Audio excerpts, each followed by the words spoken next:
Di panggung MWC 2018, Sony, perusahaan asal Jepang, telah memperkenalkan smartphone flagship teranyar mereka, yaitu Sony Xperia XZ2 dan Xperia XZ2 Compact. Unit yang kita pegang ini adalah Xperia XZ2 Compact versi mininya. Versi compact menurut kami lebih menarik ya, karena mungkin ada sebagian orang yang udah boring memakai HP-HP berlayar besar, termasuk kami. Apa aja kelebihan dan kekurangan XZ2 Compact? Untuk lebih jelasnya, simak video kami sampai habis ya guys ya.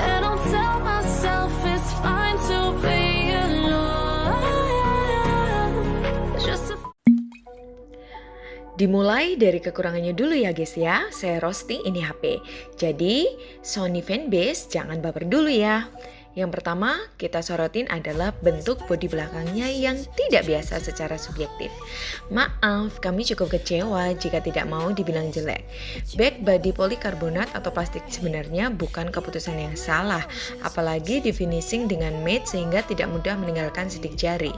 Namun bentuk cembung berkesan bulky diperparah dengan desain kamera dan posisi fingerprint membuat desain HP ini gak nyambung dengan arah desain Sony yang terkenal membawa aura yang elegan dan mewah. Curiga kita, desain back covernya XZ2 dan XZ2 Compact meniru HP keluarannya Sony terdahulu, yang juga pernah saya miliki, yaitu Xperia SP dan Xperia V-Fast dari segi lekukan back body dan penempatan posisi kamera. Kalau kamera meniru posisi Xperia SP, tapi kalau fingerprint meniru letak kamera Xperia V-Fast yang agak ke tengah body. Namun eksekusinya aja kurang berhasil, dan terbukti banyak fans yang menyayangkan perubahan desain ini. Jika Sony mau callback desain, mungkin bisa diambil desain back covernya Sony Xperia S yang subjektif kami lebih menarik. Fingerprintnya mah tetap di habitatnya aja, diletakkan di side body.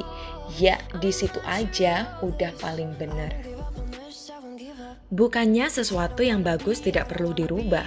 Boleh membuat sesuatu yang fresh, tapi harusnya jangan dong menghilangkan identitas desain elegan kebanggaan fansnya. Bener nggak? Next, setelah desain, kita roasting ke navigasi dan model recent apps-nya. Xperia XZ2 Compact sudah terupdate ke Android 10. Fitur modern semisal dock mode, mode fokus, dan fitur berbagi langsung udah ada di control center-nya. Dan itu cukup kami apresiasi karena memang berguna. Namun yang aneh, kenapa model recent apps-nya masih model lama kayak Android Lollipop, tidak berubah serta tombol navigasinya tidak ada pilihan full gesture, layaknya HP-HP yang sudah terupdate Android 10 lainnya. Why Sony? Apa sih tuh males ngerubah UI interface-nya? Padahal dengan bodi sekecil ini, jika ada pilihan full gesture pasti deh UI dan tampilannya lebih menarik. Kita lebih cepat dalam buka tutup aplikasi dan terkesan lebih smooth. Harusnya itu yang dibenahin menurut kami, bukan back bodinya.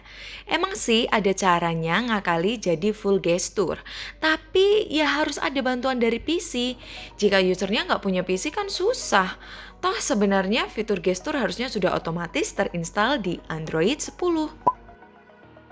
Terus, lubang headphone jack audio dihilangkan. Padahal menurut kami bodi HP ini lumayan tebal, yaitu 12 mm. Harusnya bisa dong disematkan jack audio. But emang sih TWS udah murah di pasaran. Namun apa susahnya sih nyempilin 3,5 mm jack audio? Itu aja sih menurut kami kelemahan Xperia XZ2 Compact. Memang minor dan sepele, tapi penuh resiko jika semua hal minor dibenahin di Xperia XZ2 Compact, pasti HP ini hampir tanpa celah. Yap, kita mulai dari kelebihannya ya setelah merosting XZ2 Compact. Kelebihan HP ini banyak guys, secara spek mentereng sendiri di kelas harganya. Coba teman-teman browsing dengan harga sejutaan, apa ada HP yang memberikan SoC Snapdragon 845, 10 nanometer octa-core Adreno 630, RAM 4, ROM 64 yang masih bisa digedein lagi dengan memory card. Membuat Xperia XZ2 Compact menjadi rajanya HP bocil yang sangat meresahkan. Buka tutup aplikasi, multitasking, main game, render video jadi sangat lancar.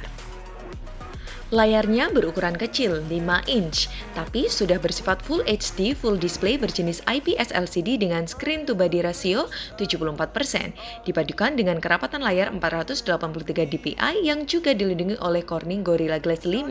Hasil kualitasnya gimana? Yuk kita simak.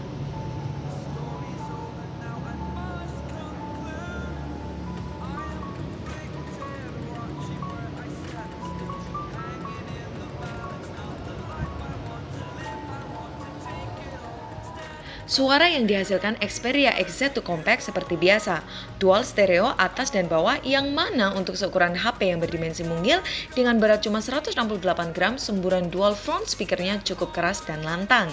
Kayak HP ini mau nunjukin ke kompetitornya, kalau gue kecil tapi jangan diremehin.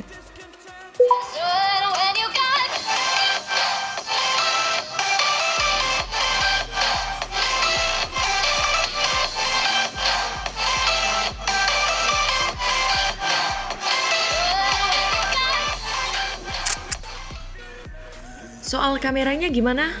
Walaupun desain kameranya nggak meyakinkan, namun kamera berlensa wide 19 megapiksel f2.0 predictive PDAF laser autofocus cukup bagus digunakan outdoor ataupun indoor. Cuma ya gitu, tetap Sony belum kasih night mode untuk menangkap momen di malam hari. Ngakalinya ya pakai mode manual, harus start ISO, ini itu, white balance, ribet sih. Hasilnya gimana? Sok atuh lihat.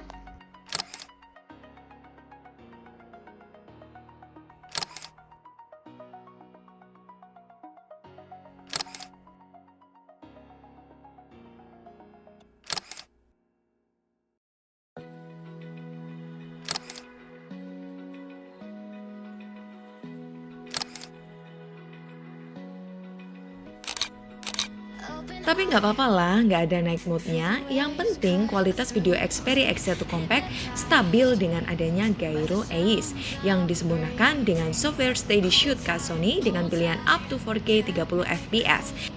Hasil yang lebih stabil menurut kami di Full HD 60 fps aja jika kita rekam objek diam yang tidak banyak gerak.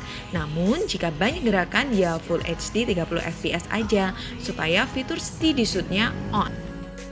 Untuk video kamera depan beresolusi 5 megapiksel f2.2 up to Full HD 30 fps. Hasilnya cukup bagus dan smooth kalau di kondisi outdoor dengan cahaya berlimpah. Tapi cukup kami sayangkan dihilangkan pilihan ultra wide seperti hasil Xperia XZ1 Compact. Padahal fitur tersebut berguna banget, malah di-kick. Sony gimana? Lah, kok malah roasting lagi? Ini kita lagi tes kamera videonya Sony Xperia XZ2 Compact. Nah, kita pakai resolusinya yang Full HD 30 fps. Kira-kira gimana menurut kalian hasilnya untuk gambar dan suaranya? Komen ya guys ya. Untuk game lancar lah ya secara Snapdragon 845 guys. Cuman ya layarnya agak kecil aja, jadi bagi yang terbiasa HP besar akan capek tangannya main game di HP ini. Walaupun ujung-ujungnya berbentuk rounded.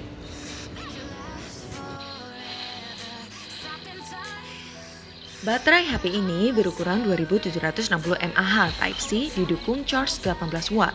Charging baterai 20% sampai 100% membutuhkan waktu 2 jam. Ya, cukup lama sebenarnya.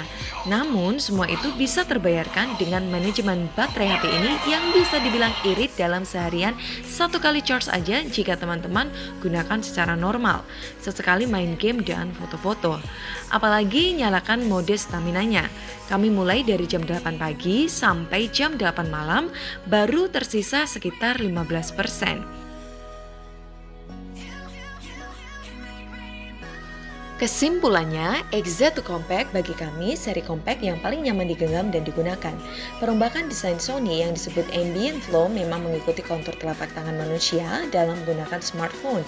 Apalagi dengan bodi sekecil ini membuat kita nyaman berlama-lama bermain sosmed, ketik pesan, serta membuka konten multimedia. Bentuk back body yang prematur bisa sedikit ditolong oleh grid frame metal yang solid dan terkesan kokoh. Apakah worth it untuk membeli XZ2 Compact? Menurut kami worth it. Biasanya kami rekomendasikan seri compact untuk HP kedua aja. Namun beda, di XZ2 Compact bisa digunakan jadi HP utama. Bagi pecinta HP compact, apalagi harganya udah menyentuh 1 jutaan. Namun perlu diingat, jika Anda meminang XZ2 Compact dan pergi bersama tongkrongan teman Anda, jangan letakkan bagian back cover XZ2 Compact di atas ya. Nanti HP Anda dikira HP mainan. But overall, no Sony, no party. Saya Vanilla dari tim Gadget Pahlawan, pamit. Bye-bye guys!